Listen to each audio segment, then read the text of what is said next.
بالکل صحیح سالم. تو کسی نے کہا ارے یہ تو بالکل صحیح سالم تھا, ٹھیک ٹھاک تھا, یہ اچانک اس کو ہوا کیا, گرا مر گیا. تو ایک عرب نے کہا کہ جس کے اوپر موت کی رسی لٹکی ہوئی ہو یا موت کی رسی بندھی ہوئی ہو, کیا تم اس کو صحیح سالم سمجھتے ہو؟ وہ تو سراپا بیمار ہے.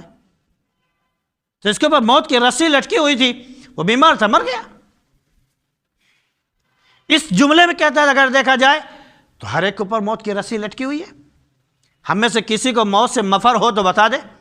کوئی شخص کہے کہ ہم کو موت نہیں آنی ہے. آج کے دور میں کسی شخص نے پورے انتظامات کیے تھے کہ ہم کو 100 سال سے زیادہ زندہ رہنا ہے, پورے انتظامات کیے تھے, ڈاکٹر ہر وقت موجود, کوئی بیماری ہو جائے اس کے علاج کے لیے ہر وقت موجود. فرض کر لیجئے کڈنی فیل ہو جائے, کڈنی دینے والا موجود, فلاں چیز ہو جائے تو فلاں چیز دینے والا موجود. ہر طرح کے ڈونیشن کرنے والے اس کے ساتھ موجود تھے, اور ہر طرح کا ذرا سے بھی کوئی بیماری ہو جائے فوراً چیک اپ, فوراً علاج. 45 سال زندہ رہا, اس سے زیادہ نہیں رہا, مر گیا. تو موت تو آنی ہے, اپنے وقت پر آنی ہے, چاہے جتنی ہم تدبیریں اختیار کر لیں. تو بہرحال موت کے اس سے دیکھا جائے تو بہرحال سب بیمار ہیں, ورنہ تھوڑا بہت تو بیماری سب کو ہوتی ہے, اس میں کوئی شک نہیں. اس اعتبار سے بھی دیکھا جائے تو سبھی بیمار ہیں. اللہ کے نبی صلی اللہ علیہ وسلم فرمایا کہ دیکھو, ایک مرتبہ پورا نقشہ ایسے کھینچا چوکور, اور اس میں 3 نشان دائرے میں رکھے, ایک نشان باہر نکال دیا لکیر کھینچ کے. اپنے زمین پر واقع نشان بنایا. حدیث شریف میں وہ نشان آج بھی اسی طرح نقشہ موجود ہے. آپ نے فرمایا کہ یہ دیکھو یہ بیماریاں ہیں, یہ چاروں طرف سے انسان کی موت ہے, یہ موت ہے, اور یہ چاروں طرف جو ہے یہ بیماریاں ہیں جو موت کو دعوت دے رہی ہیں کہ انسان بالکل موت کے قریب پہنچ جاتا ہے پھر ٹھیک ہو جاتا ہے. تو اللہ فرماتا ہے یا فرشتے کہتے ہیں چلو اب کی مرتبہ اس بیماری سے ٹھیک ہو گیا, اگلی بیماری پھر آئے گی, اس سے ٹھیک ہو گیا اگلی بیماری پھر آئے گی. ہوتا یہی سا کہ اتنا انسان کمزور ہو جاتا ہے, ایسا لگتا ہے کہ اب مرے گا تب مرے گا, پھر زندہ ہو جاتا ہے. آئی سی یو میں آدمی جاتا ہے, آئی سی یو کا مطلب کیا ہوا, تقریباً یوں کہہ لیجئے کہ مردہ ہو چکا ہے, وہ اب وہ بیکار ہے, وہ نہ چل سکتا, نہ پھر سکتا, نہ کھا سکتا, نہ سوچ سکتا ہے, نہ کچھ ہے, وہ بس اسی میں پڑا ہوا ہے. ہاں علاج ہوتا ہے, پھر آتا کہتا بھائی مجھے زندگی مل گئی. تو بالکل مرنے کے قریب جاتا ہے بیماری کو جیسے, پھر زندہ ہو جاتا ہے. ایک مرتبہ کیا ہوتا ہے کہ اس کی موت آتی ہے اور اس کی خواہشات آگے بڑھ جاتی ہیں, یعنی موت سے آگے بھی اس کی خواہشات آگے چلتی ہے, اور موت اسی دائرے کے اندر رہ جاتی ہے, آگے نہیں جا سکتی. تو بہرحال ابراہیم علیہ السلام نے کہا کہ میں بیمار ہوں. تو ایک تو یہ جھوٹ جس کی تعویل ہم نے آپ کے سامنے بتا دی کہ بیمار نہیں تھے, لیکن بہرحال آپ تنہائی چاہتے تھے کہ قوم ادھر جائے جن کو اپنے بتوں پر اعتبار ہے, تو اس کی وجہ سے ہم ان کے بتوں کو ہی اب کی ہم ان کا قصہ تمام کر دیں, پھر کہیں گے دیکھو جن کو تم پوچھتے ہو ان کا کیا حال ہے. اس وجہ سے آپ نے بہانہ کیا اور کہا میں بیمار ہوں. ایک موقع پر آپ نے کہا تھا کہ جب بت توڑ دیے تب لوگوں نے پوچھا کہ انت فعلت ھذا بآلہتنا یا ابراہیم, ابراہیم یہ ہمارے بتوں کے ساتھ تم نے حرکت کی ہے, ان بتوں کو تم نے توڑا ہے. تو ابراہیم علیہ السلام نے کہا بل فعلوا کبیرہم ھذا, ان کے اس بڑے نے کیا ہے, حالانکہ توڑا خود تھا. کلہاڑی سے کہہ لیجئے سارے بتوں کو توڑا, اور بڑا جو بت تھا اس کے گلے میں لے جا کر کلہاڑا ٹانگ دیا. تو ہر آدمی کہتا ہے بھائی بڑا جو ہوتا ہے وہ چھوٹے کو مار ڈالتا ہے, بڑی مچھلی چھوٹے کو کھا جاتی ہے. تو ابراہیم علیہ السلام نے بڑے کو چھوڑ دیا, بقیہ سب کو مار ڈالا, سب کو توڑ کے زمین پہ گرا دیا. اور جب ان لوگوں نے پوچھا یہ ابراہیم تم نے کیا تھا, تو انہوں نے کہا ان کے اس بڑے نے کیا, وہ دیکھو کلہاڑی لٹکی ہوئی ہے, انہیں سے پوچھ لو. تو نے کہا یہ تو بول بھی نہیں سکتے. تو ابراہیم علیہ السلام نے ایک یہ بات کہی تھی, بجائے اس کے کہ ڈائریکٹ کہتے ہاں میں نے کیا, کہا ان سے پوچھ لو انہیں نے کیا, ان سے پوچھو کلہاڑی لگی ہوئی ہے, نشان موجود ہے کہ ہاں کرنے والے نے کیا ہے. تیسرے ایک ہی اپنی بیوی کے بارے میں, جب وہ جا رہے تھے سفر کر رہے تھے مکے کے لیے کہہ لیجئے, تو مصر ہوتے ہوئے آئے تو وہاں پر ایک ظالم بادشاہ تھا, وہ جس کی بھی بیوی کو دیکھتا کہ وہ اگر خوبصورت ہے وغیرہ وغیرہ تو اسے جو ہے ایک رات کے لیے اپنے پاس وہ رکھتا تھا, وہ برائی کرتا تھا. اگر کوئی شخص کسی خاتون کے ساتھ سفر کر رہا ہے اور وہ خاتون کے بارے میں کہہ دے کہ میری بہن ہے, تب اسے نہیں چھڑتا تھا. اگر وہ کہہ دے کہ میری بیوی ہے تو کہتا تھا چل تم ادھر رہو, اپنی بیوی کو بھیجو ہمارے یہاں. لیکن اگر کوئی کہتا تھا کہ میری بہن ہے تب نہیں کرتا تھا. تو ابراہیم علیہ السلام نے اپنے بیوی کے بارے میں کہا کہ میری بہن ہے، ہاذی اختی، یہ میری بہن ہے. تو اس کے بارے میں کہا کہ یہ بہن کیسے، بیوی بہن کیسے ہو سکتی ہے؟ تو دو باتیں، ہم سب کی شادیاں ہوتی ہیں، ریلیشن میں ہوتی ہیں، کزن ہوتی ہیں، خالہ زاد بہن ہے، پھوپھی زاد بہن ہے، فلانا بہن ہے، یہ بہن ہے، وہ بہن ہے، ہزاروں بہن ہے، اور کچھ نہیں، سب سے بڑی بات اسلامی بہن ہے، دینی بہن ہے، ایمانی بہن ہے. تو ابراہیم علیہ السلام نے کہا کہ زوجہ تو ضرور ہو، لیکن ایمان کے اعتبار سے، دین کے اعتبار سے تم میری بہن ہی تو ہو. انما المؤمنون اخوہ، تمام مومنین آپس میں کیا ہیں؟ بھائی بھائی ہیں. تو تمام مومنات کیا ہوئی؟ بہنی تو ہوئی. تو اس اعتبار سے دیکھا جائے تو وہ بھی بالکل صحیح ہے. تو جھوٹ میں بھی جھوٹ نہیں ہے. اس کو بہرحال ثلاث کذبات کہہ کر اللہ کے نبی صلی اللہ علیہ وسلم نے فرمایا کہ اگر اس کو جھوٹ مانا جائے تو 3 جھوٹ ہیں، ورنہ ابراہیم علیہ السلام نے جھوٹ کبھی نہیں بولا. اللہ نے فرمایا کہ انہ کان صدیقا نبیّا، وہ بالکل سچے نبی تھے. تو جھوٹ کا تو سوال ہی نہیں ہوتا. بہرحال یہ جو احتمال ہے اس کا ذکر کیا گیا. تو نجوم کی طرف بادشاہ جو ہوا کرتے تھے وہ بھی جانتے تھے. اللہ کے نبی صلی اللہ علیہ وسلم کی جب پیدائش ہوئی تو اس وقت ہرقل بادشاہ جو روم یا ایران میں تھا وہ بھی نجوم دیکھا کرتا تھا. ستاروں کے ذریعے وہ حالات پہچانتا تھا، گردش ایام دیکھا کرتا تھا. تو ایک دن وہ ستاروں کا مطالعہ کر رہا تھا ایسے، تو بہت مایوس ہو گیا. اس کے کسی مصاحب نے کہا کہ حضور آپ کی طبیعت آج کچھ غیر سی لگ رہی ہے، کیا طبیعت میں گرانی ہے، کچھ طبیعت خراب ہے؟ تو اس نے بڑی مایوسی کے ساتھ کہا نہیں ایسا کچھ نہیں ہے، آج میں ستاروں کا مطالعہ کر رہا تھا دیکھ کر، تو مجھے اس میں یہ چیز دکھائی پڑی کہ ختنہ کرانے والے جو لوگ ہیں جو ہماری حکومت کو کھا جائیں گے وہ بادشاہ پیدا ہو گیا ہے.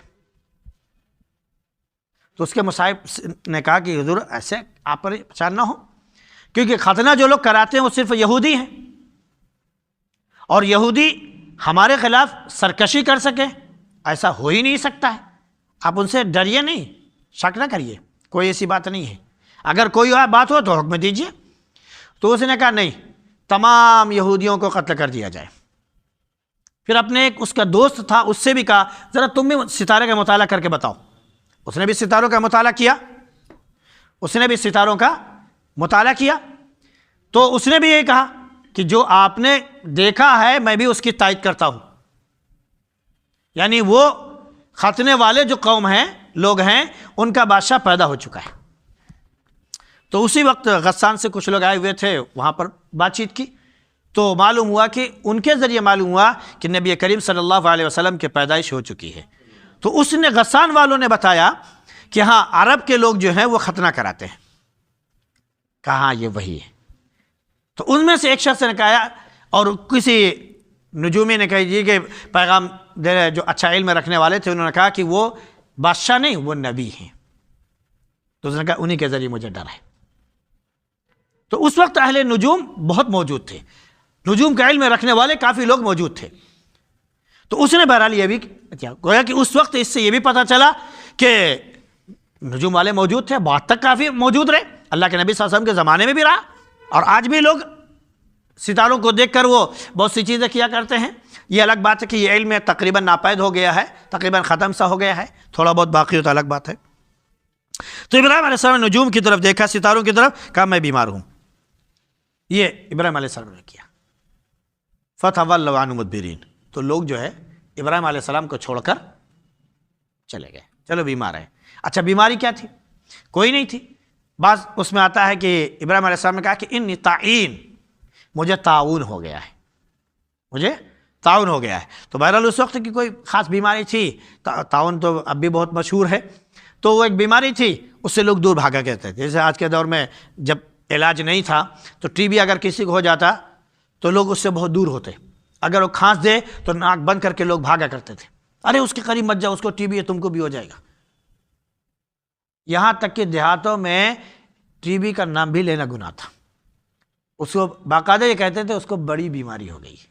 ٹی بی نہیں کہتے تھے، بڑی بیماری ہو گئی، کیونکہ عام طور سے ٹی بی میں بچتا نہیں تھا آدمی، اور ختم ہو جایا کرتا تھا. الگ بات ہے کہ اب کا علاج ہو گیا تو اب وہ ایک بخار جیسا ہو گیا. لیکن بہرحال ہر دور میں ایک بیماری رہی ہے. آج کے دور میں بھی ایسی بہت سی بیماریاں پیدا ہو گئی. ایڈس ہے, کوئی علاج نہیں ہے. اور بھی بہت سی بیماریاں پیدا ہو رہی ہیں. کینسر ہے, کوئی علاج نہیں ہے, وغیرہ وغیرہ. تو ہر دور میں بیماریاں پیدا ہوتی رہتی ہیں بڑی. تو ابراہیم علیہ السلام نے کہا کہ مجھے طاعون ہے. تو لوگوں نے کہا بھاگو بھاگو, اس سے دور ہو, دور ہو, ارے دور ہو, یہ متون ہو گیا ہے. تو ان کو چھوڑ کے ابراہیم صاحب کو سب چلے گئے. تو ابراہیم علیہ السلام کو جو مقصد تھا وہ پورا ہو گیا کہ تم جاؤ, اب ہم تنہا بچے, تمہارے معبود بچے, اب ہم ان کو جا کر دیکھ لیتے ہیں, ان سے ہم نمٹ لیتے ہیں. تو اسی کا ذکر آگے ہے کہ ابراہیم علیہ السلام جو ہے ان کے معبودوں کے پاس گئے. پھر جو واقعہ وہ انشاءاللہ وہ کل اس کا ذکر ہوگا. سبحان اللہ بحمدہ, سبحانک اللہم وبحمدک, ونشہد ان لا الہ الا انت نستغفرک.